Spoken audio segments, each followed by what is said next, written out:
Welcome to A Better HR Business, the podcast that looks at how HR consultants and HR tech firms grow their businesses and how they help their employers to get the best out of their people. Remember, for show notes and downloads, go to www.getmorehrclients.com/podcast. That's getmorehrclients.com/podcast. Okay, let's get started. Hello, thanks for joining me again. Great to have you along. And I'm really looking forward to today's conversation with Brandy Birch. Brandy is a fascinating person. She's the founder and CEO of a very cool business called Benefitbay.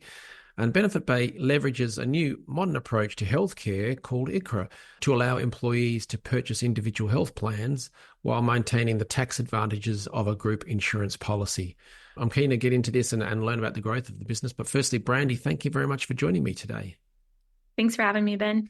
Yeah. And whereabouts are you based? I'm in Kansas City on the Missouri side. Go Chiefs. Go Chiefs. Yeah. I was watching the quarterback show. Great show. But your team is remote, is that right?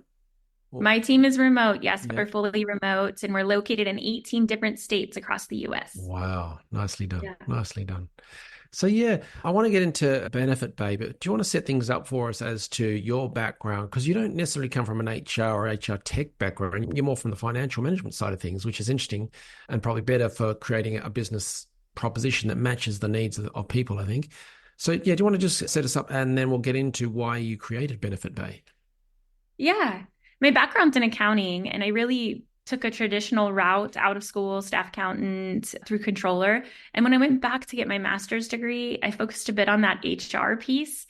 And it was because in the smaller businesses or medium-sized businesses, I often had an HR component or managed benefits or something that touched performance management. And HR was always the piece that was in that gray area of financial leadership and operating that helped me be successful or pull from that toolkit. And so it wasn't until 2015 that I really had formal HR training. And then I took my SHRM certifications.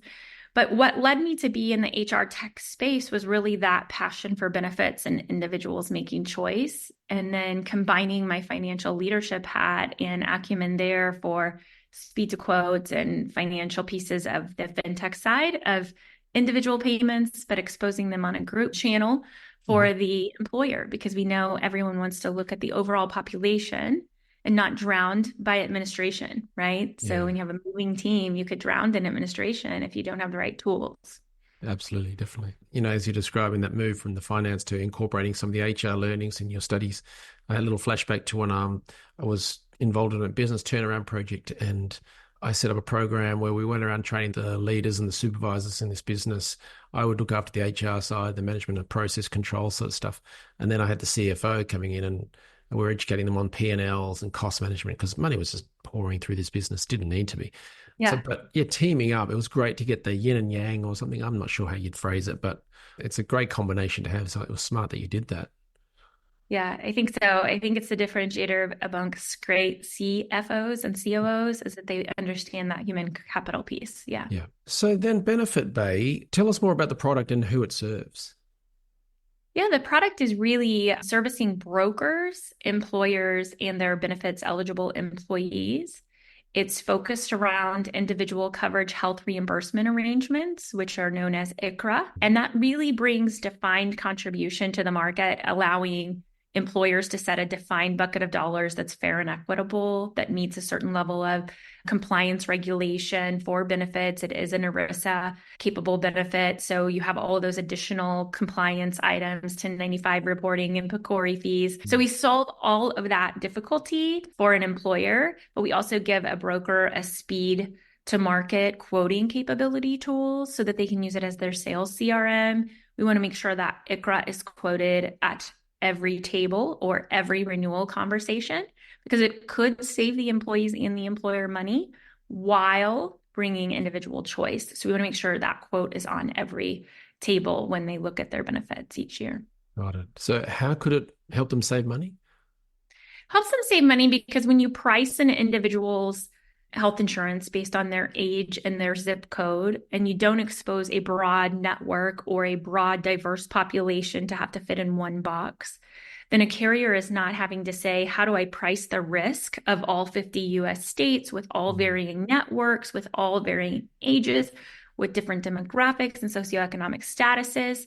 And so traditionally, they're underwriting a higher price when people are located all over the United States. When you go into individual coverage, you have purchasing power within your geographic region, which unlocks additional carriers. We know in the US, there's more narrow networks like Kaiser Permanente or Geisinger or Connecticut that may matter in those locations to the humans seated there.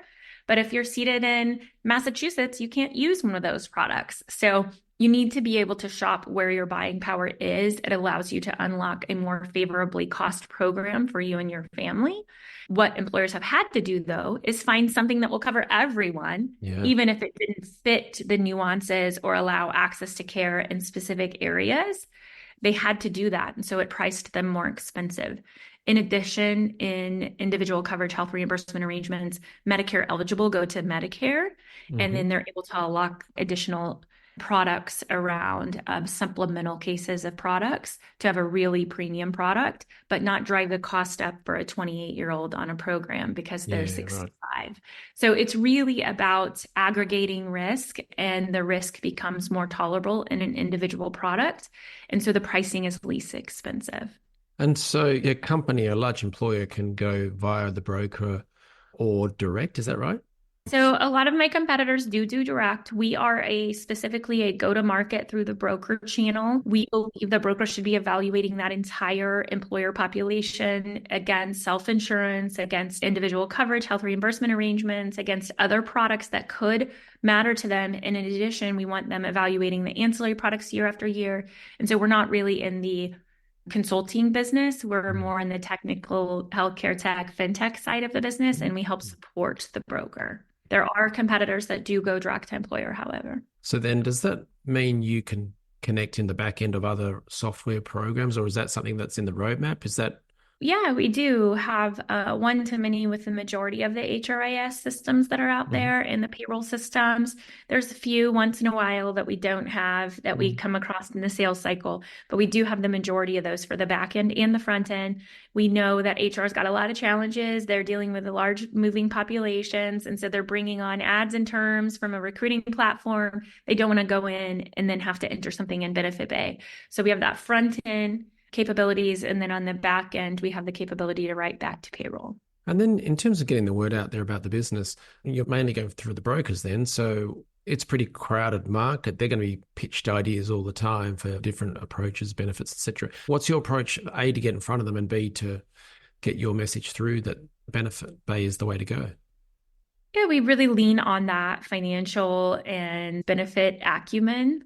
And so as a team, we weren't technology startup founders. We were people who had serviced this space or sat in the buying side of this space. So I think what we lean on is our relationships. I've purchased from brokers my entire career as an operator. And then additionally, some of our team has came from other technical platforms that were servicing large ancillary carriers, large medical carriers, or that we're servicing brokers through quoting tools for group benefits.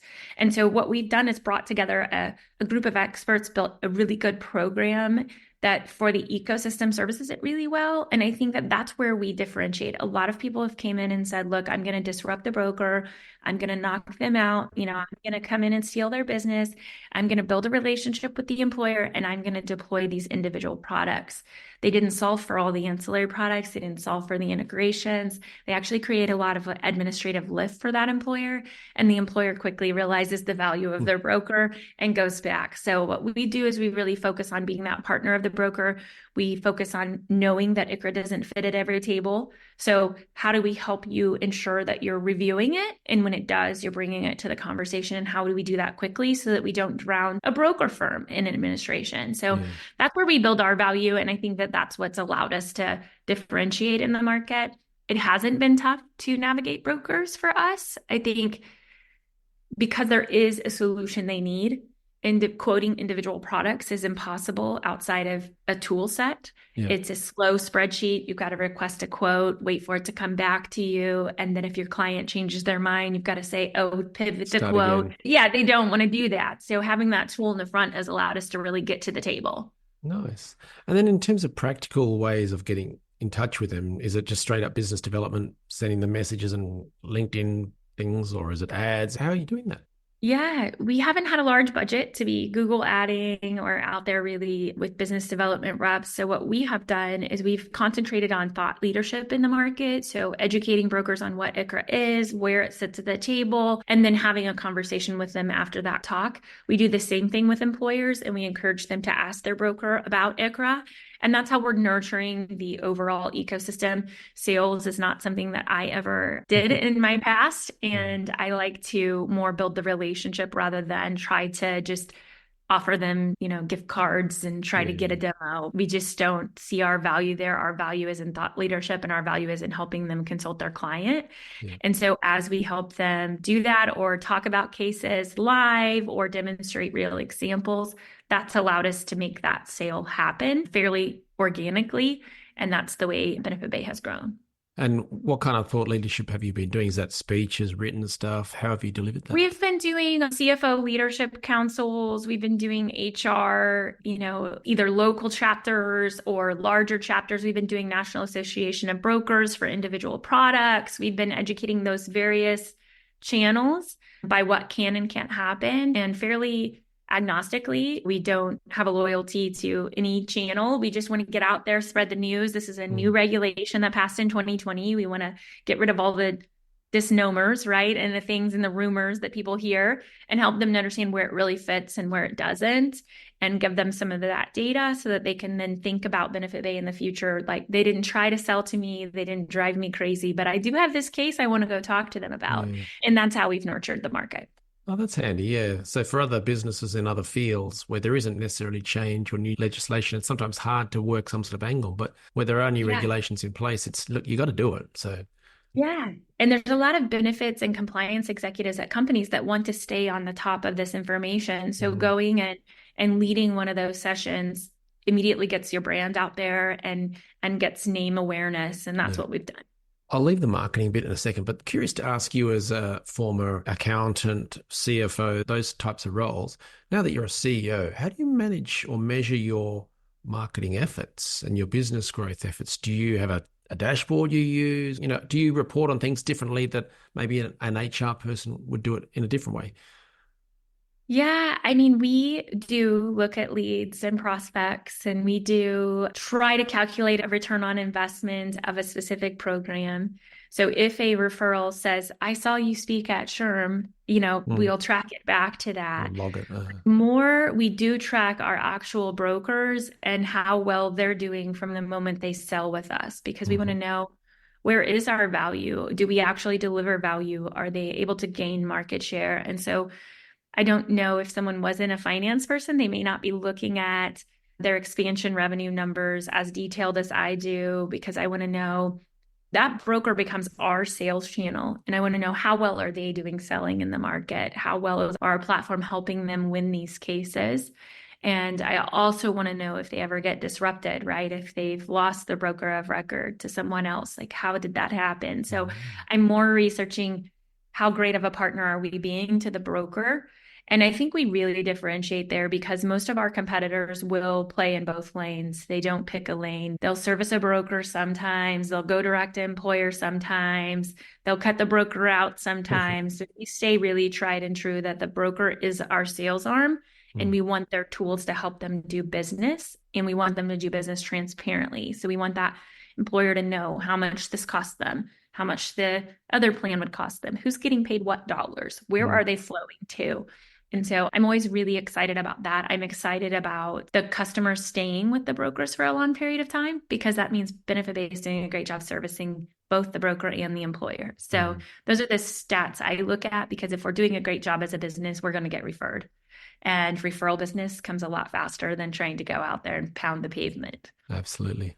So yeah, there's so much gold in that answer. Thank you for that, Brandy. So for people listening to this, it's about tracking your numbers, but also following those numbers through, not just on activities like leads or demos or things like that, but through to the actual return on investment, whether that's revenue generated. And also over time, I'm guessing that you'll start to see a picture form that some brokers will bring in lots more small a fish, let's say, and then the others might take time, but then they land a whale, but you don't know that until you've been running that for a time. And then you also mentioned something that was very interesting, that was not just who's doing well and who's not doing well, but how can you help them? How can you support them better, whether that's more information or resources or training? So that's a Right. really great lesson for people to take away, and not just measure your 80/20, who's bringing in the big bucks, but how can you help the others improve and scale? Would that be a fair summary? Yeah. Yeah, that's a fair summary. We care about our brokers succeeding in the market. And we care about them not being underseated from someone else. So we want to Yeah. make sure that they have the tools they needed and that we're doing a great job and that we're servicing it well. And I think that is the other differentiator we actually service. A lot of our technology providers in this space are just a SaaS program. And a SaaS program is not allowed to have customer success people helping you be successful or support people answering the phones. I mean, we have actual phone numbers in our signatures and you can call a human. Sure, you can chat and you can look at articles in a true SaaS model, but we're also here servicing this business because it's the only way it's going to be a great experience in the market and it's going to continue to adopt. So unfavorable topic for a finance person to say, but I believe in service and I believe in servicing well so that it's much harder to go get a new customer than to service the one you already have. Absolutely. So I think that that's another key nugget that a lot of people miss out on because they've got the luxury of a lot of money to market in the market and just to gobble up market share. They may not retain it though, but they'll hit the next metric to get the next big check. It's something that sustains for a year or two, but it's not sustainable long-term because it's a churn and burn type of model.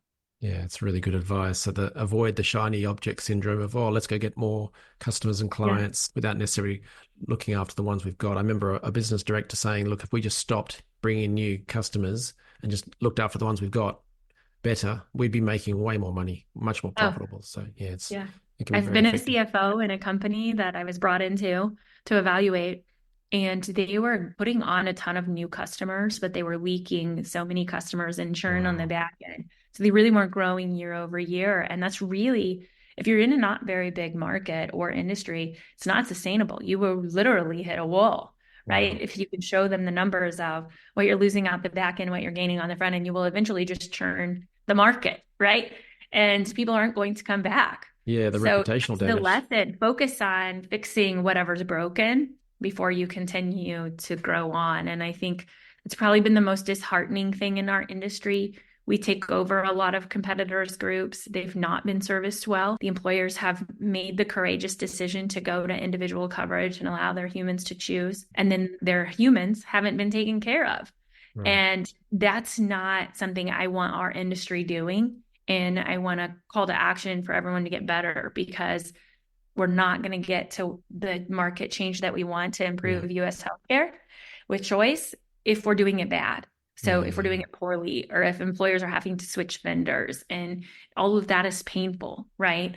I'd rather take a new customer than take one that's been unhappy in this market and having to turn that reputation around. We do it. It's just a lot heavier lift and a lack of trust from that customer the moment they come in because they've had a bad experience. So I think that in a lot of industries, we see this happen, right? There's all these startups, all this money, and people just throw something together and turn it live. And then there's all the fallout that happens. Absolutely. Yeah, no, it's got to be done properly. And a rising tide lifts all boats. If everyone's doing things the right way, it helps everyone. So long as we're all rising it and we're not, our boats don't have holes in them. And fix those leaky holes, exactly. Brandy, Benefitbay sounds amazing and you're doing such a great job. So thank you very much for sharing the story. If people want to learn with you, if they're a broker themselves or a consultant or an employer and they want to learn more, what should they do next?